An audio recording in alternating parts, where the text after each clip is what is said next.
right, thank you for joining us this afternoon. For those of you who don't know me, my name is Mike Benner. I am the Public Information Manager here at the Portland Police Bureau.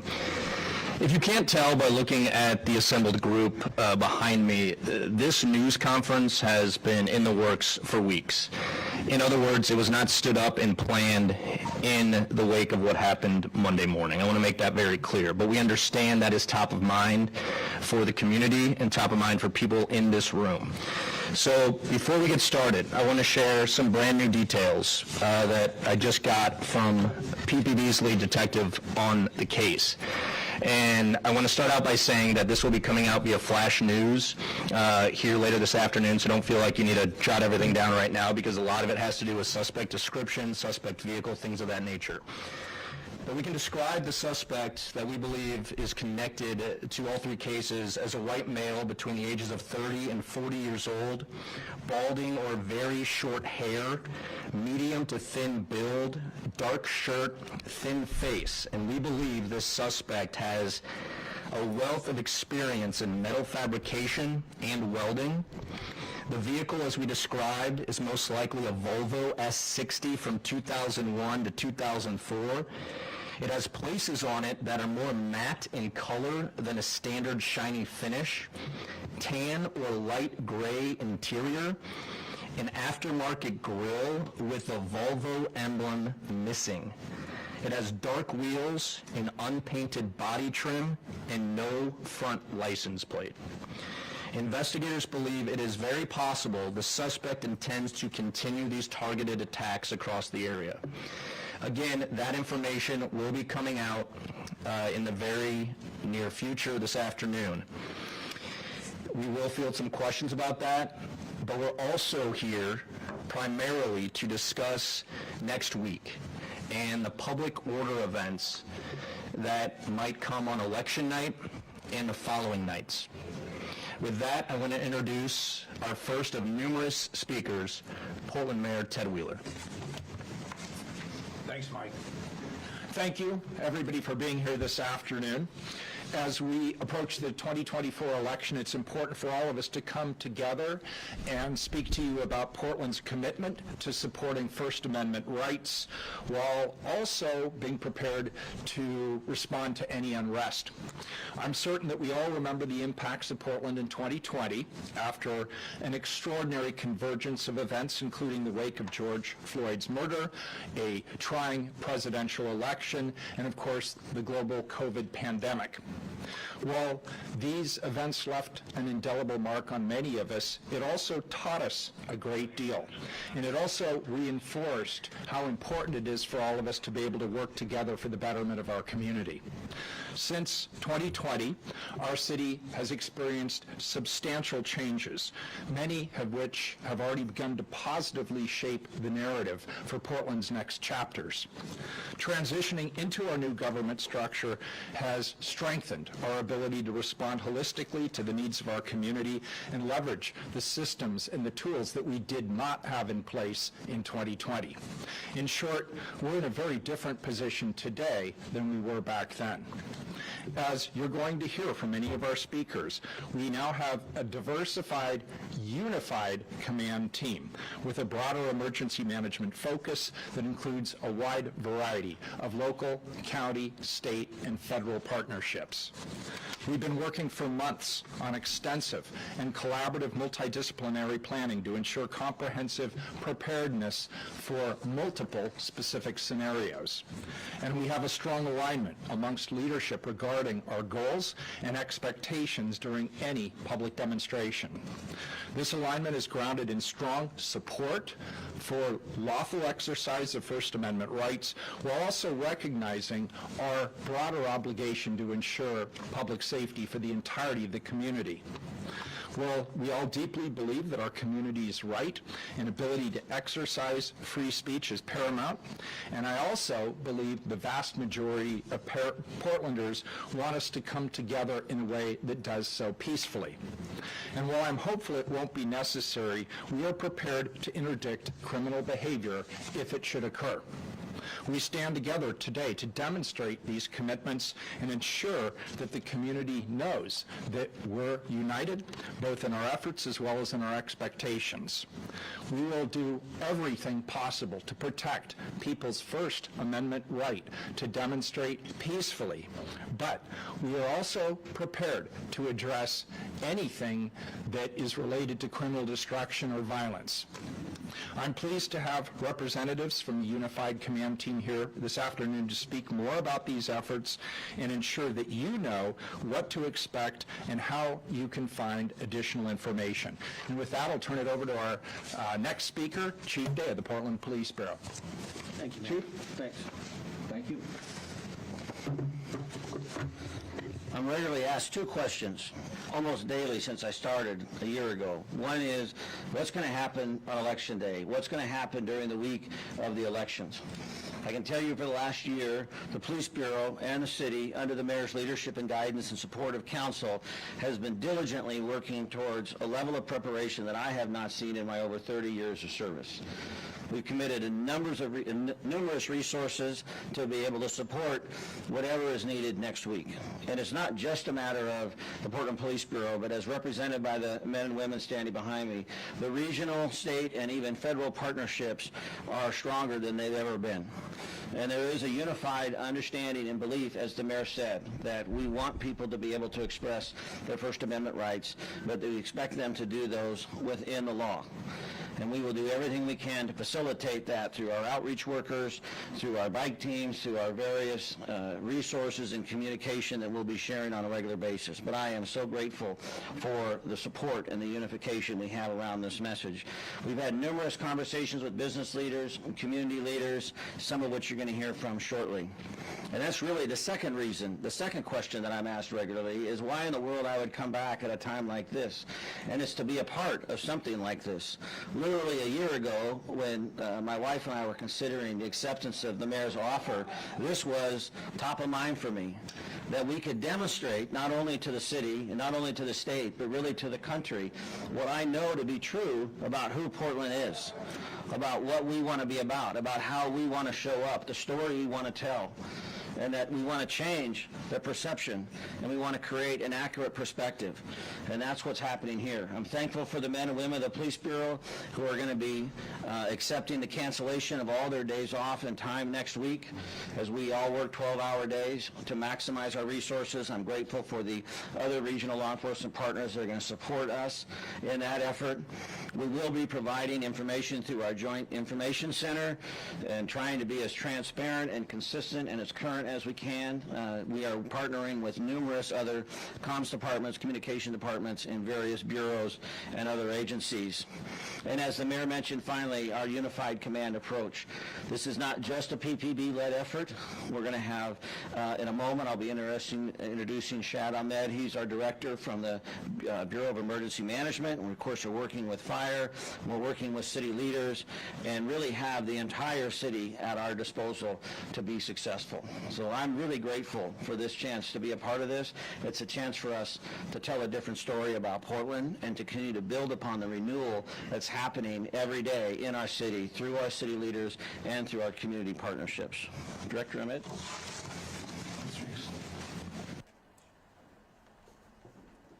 As the chief stated, there's a lot of coordination going on right now. The Portland Bureau of Emergency Management is coordinating across city services, community organizations, businesses, government. And emergency management is just a way of linking agencies together to make sure we're operating on the same page with the same information and really ensuring a streamlined response. As you'll see today, the city is coordinated across jurisdictions to ensure we are prepared for a variety of possibilities. And as the mayor said and the chief said, the city supports the peaceful expression of free speech, but there will be no tolerance for criminal activity. Federal, state, and local agencies, as has been shared, we're all in unified command structures that will ensure we are coordinated and ready to respond in the event that civil unrest occurs.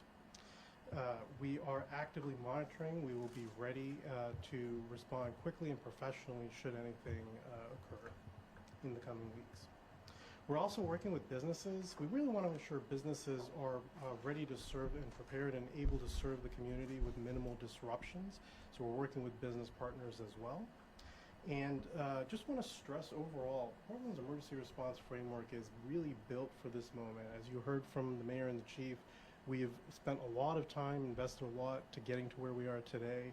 We are united, prepared, and ready to provide a safe environment for all Portlanders. Thank you. And I will introduce the sheriff, I believe, is next.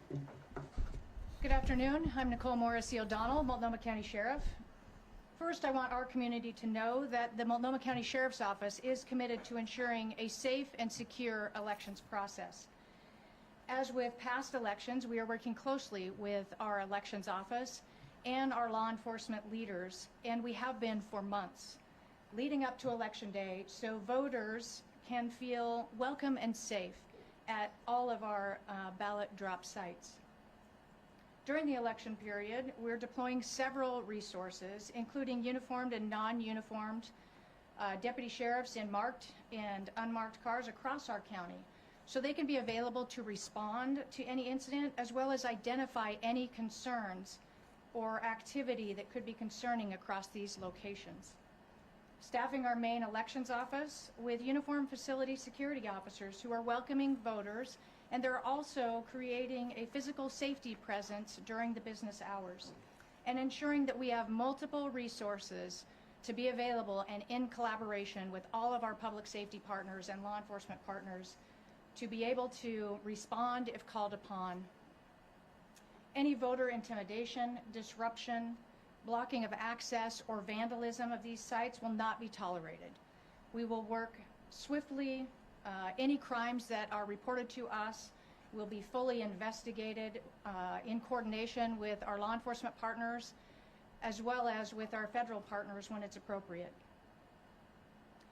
I want our community to know that all of us here today have been working together to develop strategies and responses for keeping downtown and the surrounding areas safe should any demonstrations occur. I fully support the rights to assemble and to free speech, and we are equally committed to keeping our whole community safe. Acts of violence or criminal activity are unacceptable, and we together are prepared to respond quickly to ensure those who engage in criminal activity are held accountable. The community is truly our force multiplier, and we can't say this enough. If you see something, say something. Elections are fundamental to a healthy democracy, and safety is key to a healthy and thriving community. Thank you, and I will now turn it over to District Attorney Mike Schmidt.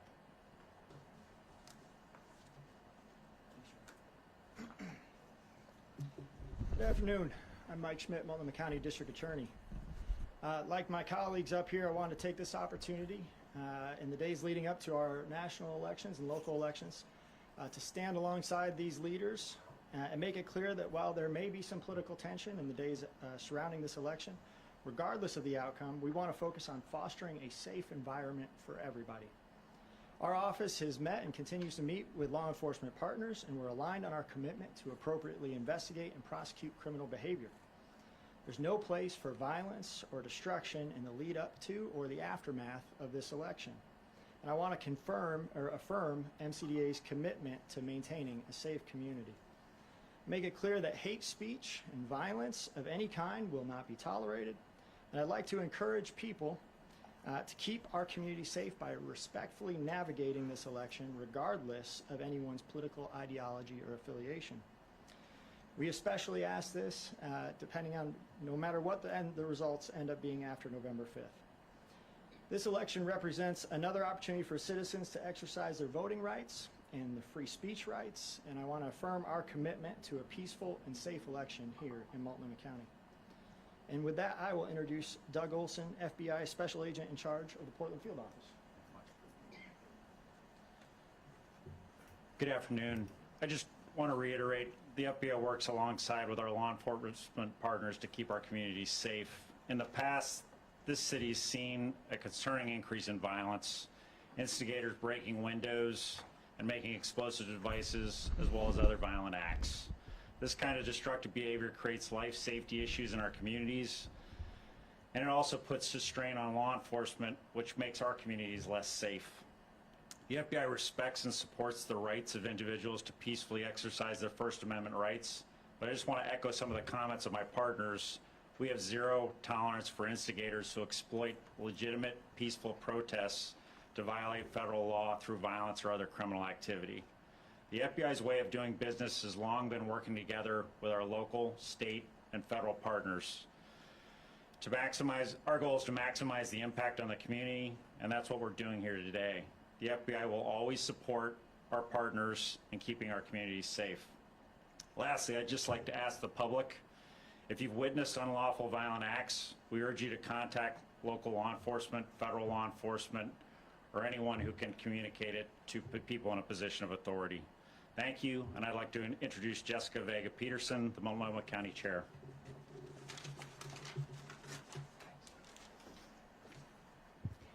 Thank you. Multnomah County is the government responsible for our local elections, and we are committed to the fundamental protection of our democracy. Keeping this election free, fair, and safe is a coordinated effort that involves the many leaders here today and many more across all of our governments and offices. I want to thank everyone for everything that this community is doing to be prepared for whatever might come our way. As Election Day nears and our community continues to vote, there may be moments of uncertainty, heightened emotions, or unusual events like the one that took place on Monday. Elections experts, law enforcement, and partners here in Multnomah County are ready to respond. We continue to be ready for whatever occurs in the next several weeks. I am grateful for the essential hard work of the people who ensure we have fair, accurate, accessible, and transparent elections, especially when we see events like Monday or false claims of rigged elections and illegal voters, which are scare and avoidance tactics. Tim Scott at Multnomah County Elections and his counterparts in law enforcement have decades of experience fine-tuning, scenario planning, and improving our election system to ensure voter integrity and voter and worker safety. This is absolutely critical in every election, and especially this election. Following the events of October 28th, the Portland Police Bureau has asked officers to provide increased awareness and patrols of drop sites, and we at Multnomah County are taking extra measures to ensure the frequency of patrols day and night. We will continue monitoring this situation and will provide any additional resources needed to protect this election. This preparation will pay off post-election when we will be prepared across many systems to support this community and keep everyone safe. We stand together today to say that nothing happens between now and Election Day should keep you from expressing yourself with your vote. Our democracy depends on you, and you can depend on us to keep this process safe and secure. The best thing you can do to support our election workers is to vote early, so please keep those ballots rolling in. As of yesterday, we had received ballots from 22% of the Multnomah County electorate, and we're seeing high numbers by mail and in drop boxes. I ask you to continue every effort to vote and vote early if you can. Everyone at Multnomah County is working to make sure that this election season is a powerful demonstration of our shared values, showing that it's possible to engage in our democratic process while maintaining respect for one another in our community. On and post November 5th, that is the ask of you, to please demonstrate peacefully, but know that violent behavior, illegal behavior will not be tolerated. Now I'm pleased to invite Dr. Vernon Baker, a representative from the Communities Advisory Group, to provide thoughts on this election. Hello, my name is Vernon Baker, and I'm one of the co-chairs for the Coalition of Advisory Groups. Layla Hijab, who's our other co-chair, she was feeling under the weather, so she's not here. CAG started in 2020, and its purpose is to enhance collaboration and support among duly recognized police advisory groups in the city of Portland, enhancing their ability to act as an avenue for collective community input to the Portland Police Bureau. The city leadership regarding policies, directives, and programs involving public safety. These advisory groups consist of the African American, Asian, Pacific Islander, American, Latino, Muslim, and Slavic. With the election approaching, it's very important for us to recognize and understand that safe elections and having the ability to vote, make your vote count in a way that will enhance your beliefs and your values is important, but also being safe. By bringing us into their plans, Portland Police Bureau has given us the opportunity to come together as a collective group to work alongside them with various issues and things that are taking place within our community. In addition, we would just like to emphasize the following, that voting is our civic duty and responsibility and also our opportunity, so we want everyone to vote. No matter what your party persuasion or ideology is, it's still important to recognize that we are neighbors and we live together, and it's always going to be important for us to work collaboratively together no matter what our personal persuasions are. Then finally, being that this is an election that in likes that we probably have never seen before and maybe never see again, but it's important to understand that even in disagreeing, we don't have to be violently disagreeable, or in the words of Rodney King, just can't we all get along? Because we recognize and understand that there's several differences of how we feel and believe, but at the end of the day, we have to stay together in order to survive. So we just want to say that we encourage everyone to be safe, be informed, and have a voice of reason, voice of hope, and a voice of optimism. And with that being said, we want to bring Andrew home